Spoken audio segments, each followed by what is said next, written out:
most remarkable men you may have never heard of, Richard E. Byrd, and his relationship with Antarctica, and the secretive missions he carried out there until his dying day.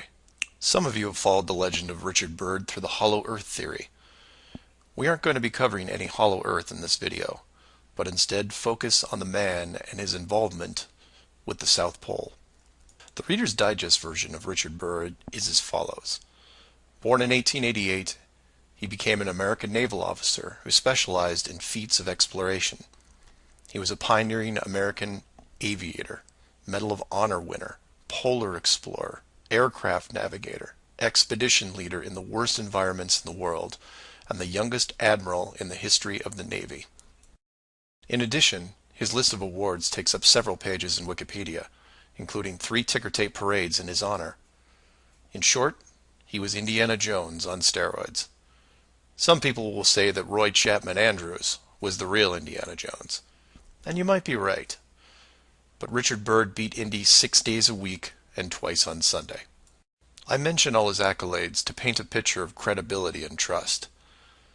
The governments of the United States and the world trusted his judgment and leadership, and took advantage of every chance they had to put him in charge of special missions. The first large-scale mission was an expedition to Antarctica in 1928. This was noteworthy because even though he had just flown over the North Pole in 1926, all expeditions from 1928 on were focused on the South.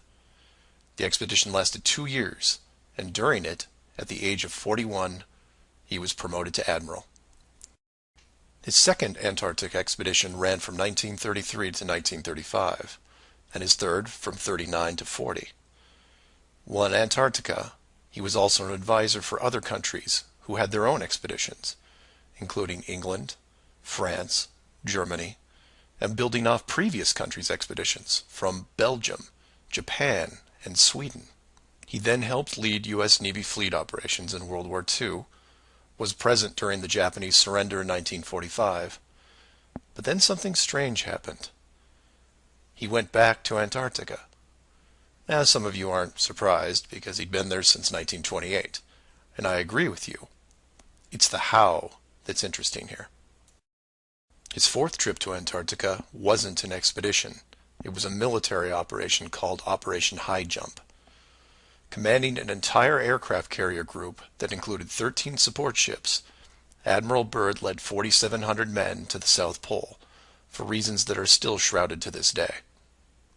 Some say they were chasing the remaining Nazi fleet, even though Germany had surrendered a full year earlier. Others say there was a Nazi base established in Antarctica during the war, when Admiral Byrd was absent. None of these theories are important for this video. What we do know is that the U.S. had sent an excessively large military force to the ice, all under the guise of peaceful intentions. During this operation, Admiral Byrd told a Chile newspaper this: "The most important result of his observations and discoveries is the potential effect that they have in relation to the security of the United States. The fantastic speed in which the world is shrinking," recalled the Admiral, "is one of the most important lessons learned during his recent Antarctic exploration. I have to warn my compatriots that the time has ended when we were able to take refuge in our own isolation and rely on the certainty that the distances, the oceans, and the poles were a guarantee of safety." After the operation, Admiral Byrd toured the States and gave interviews, the most interesting of which is a national television show in 1954 called The Longines Chronoscope. A horrible name, but a decent show. I've added a segment of it at the end of this video and linked it in the description. During this television interview, he first spoke of an area beyond the South Pole as large as the United States, which no one had set foot on yet. He then went on to say that there would probably be expeditions year after year because the U.S. government had really become interested. The interviewers then probed as to why the interest in the South, when any perceived military threat from Russia, keep in mind this was 1954, would be from the North. He went on to say that it was the most valuable and important place in the world for science. It involved the future of the nation, an untouched reservoir of untapped resources, including coal, oil, minerals, and uranium. He added that at the time of the interview, there were 7 nations currently engaged in Antarctica, including Russia, Australia, Argentina, Chile, and New Zealand. During the interview, the admiral talked about planning the next military mission to Antarctica. It was called Operation Deep Freeze and ran from 1955 to 1956. The mission was completed, and he supposedly returned home. Now this is where you come in and say, so what? And normally I'd agree with you, except for what happened next. Nothing happened next. The missions just suddenly stopped, and that was it. No other expeditions, military or otherwise, were conducted on the continent, ever. Then a treaty was put in place banning any country from doing basically anything.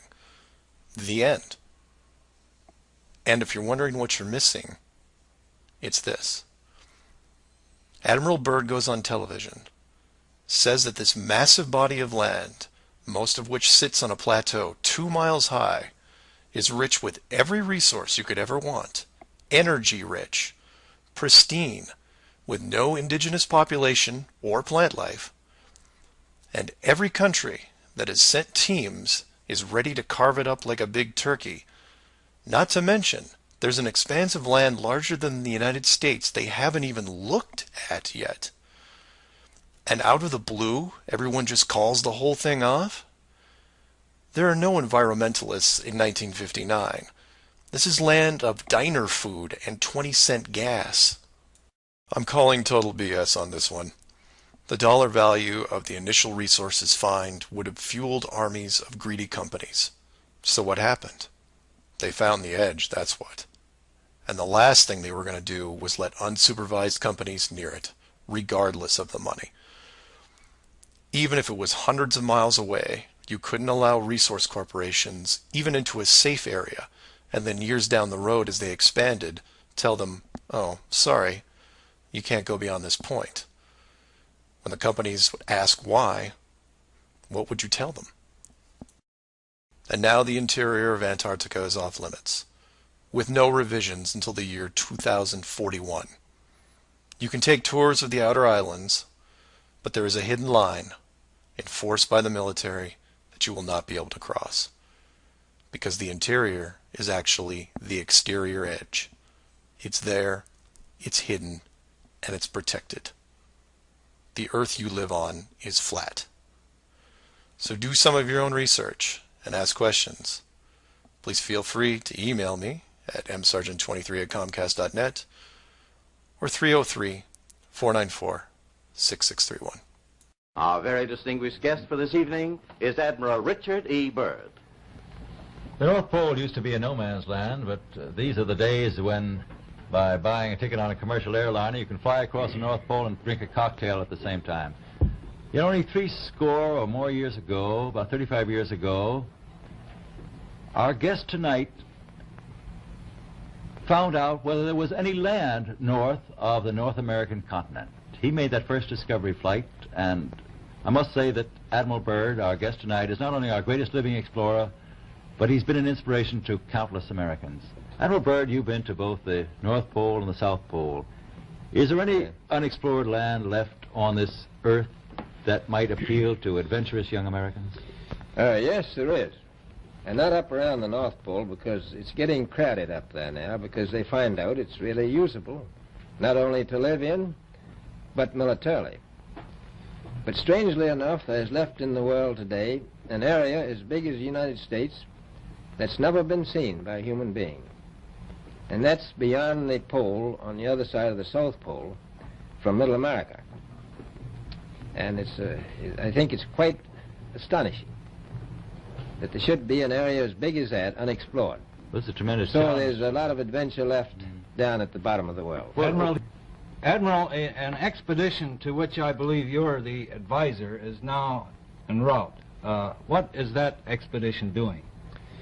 Well, that's the icebreaker Atka, and it's a reconnaissance expedition. It's going down to the South Pole area to make certain observations and to look for some bases. They will be back in April, and they will report back, and upon the information we get from that undertaking, we will base the bigger expedition that's to follow. Is that very definitely planned, or is that... That is being planned right now. So I'm willing to say to you that there will be a number of expeditions that will follow, I think, year after year, at the bottom of the world, because the government has really become interested. Well, Admiral Byrd, I can understand, I think everybody can, the interest in the North Pole because it's so near our greatest challenger, Soviet Russia. But why this interest in the bottom of the world? Nobody living down there, is there?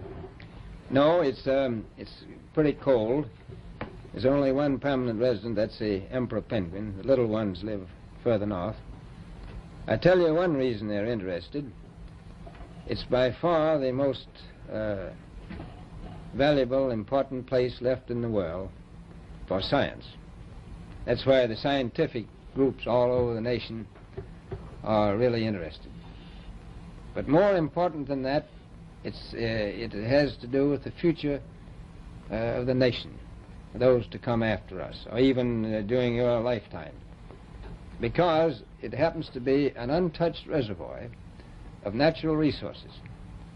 And you know, as the world shrinks with an ever-increasing acceleration, far-flung places, once useless, like we thought the North Pole was, and no man's land, become very useful.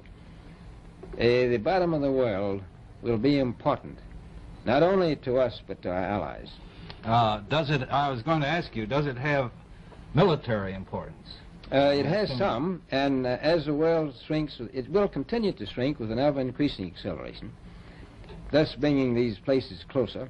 And in the future, I can see a time when it will be very, very important strategically. Well, has the development of air power increased the strategic importance of places like the very much Parma so. Peninsula, was that? Very much so. Even now, if anything happened and we lost the Panama Canal, we would have to control the islands just north of Antarctica, which are part of Antarctica. Then between there and Cape... Admiral, you speak of the resources of Antarctica. What are they? What are the natural resources there?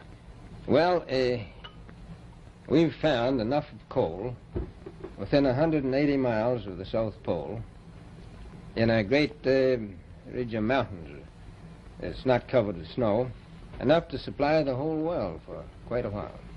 Well, that's the coal. Now, there's evidence of many other minerals.